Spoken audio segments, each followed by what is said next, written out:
Hello everyone, this is Just a Dad. Today I'm going to talk to you about the Keurig K Select. Is your K Select not working? It could be just as simple that the needles need cleaned.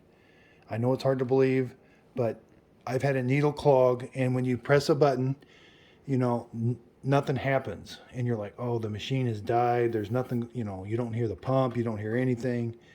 And it could be just as simple as that needle being clogged. So the first thing we're going to do is power it off and unplug it.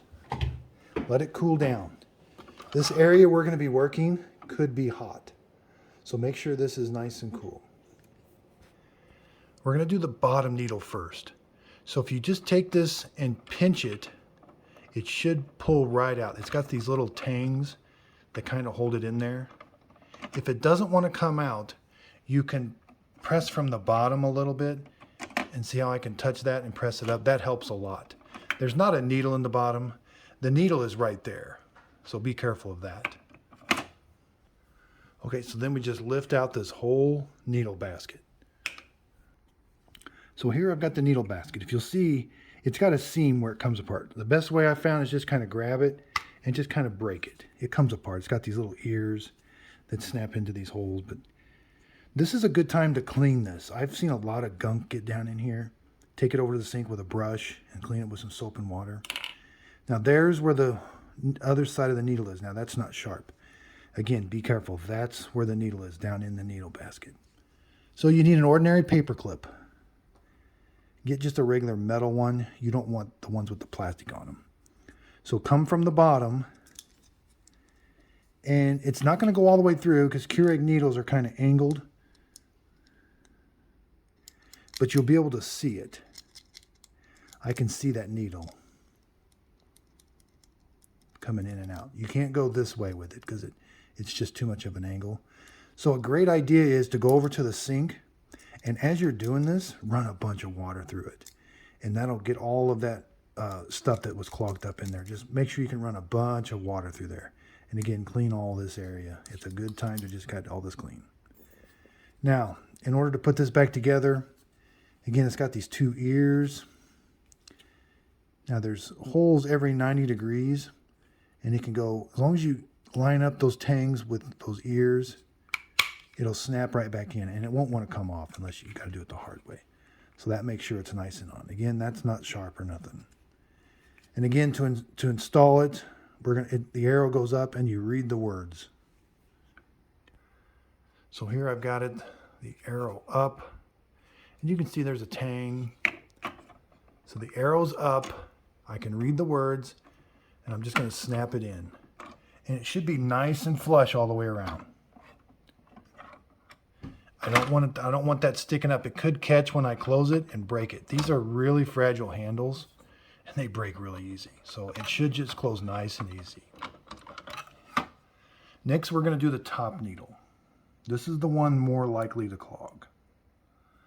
Okay, so the top needle's got 3 openings. Now, we're going to use a paper clip, and we're going to press up. We don't want to go all the way up. There is a hose at the other end of this that we could poke a hole in. So don't force it. Just go up to where it's kind of stopping and stop. Then there's a back one. You may have to use the other end that has a little bit of a sharper bend.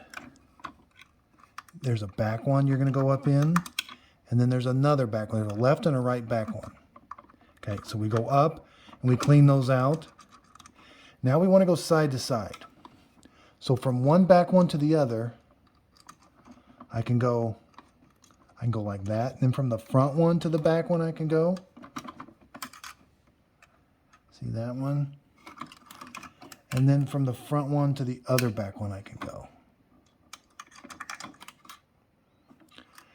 And now's a good idea to do a rinse. So you may get a bunch of stuff coming out, you may not, but definitely get it nice and cleaned up. And then we're going to do a fresh water rinse. So what we're going to do is leave no cake up in there. Make sure the bottom needle basket's in. We're going to close this, put a container underneath. We're going to plug it back in. We're going to turn it on. You may have to activate it, so lift the handle. Again, make sure there's no cake ups. And do a rinse. I'm going to do a real big rinse. So let's do a 12 ounce. Let's run a bunch of water. Hopefully the water is starting to run through here. You might get some coffee grounds and some gunk in here, or you may not. It may not work, and you may have to clean it out even more.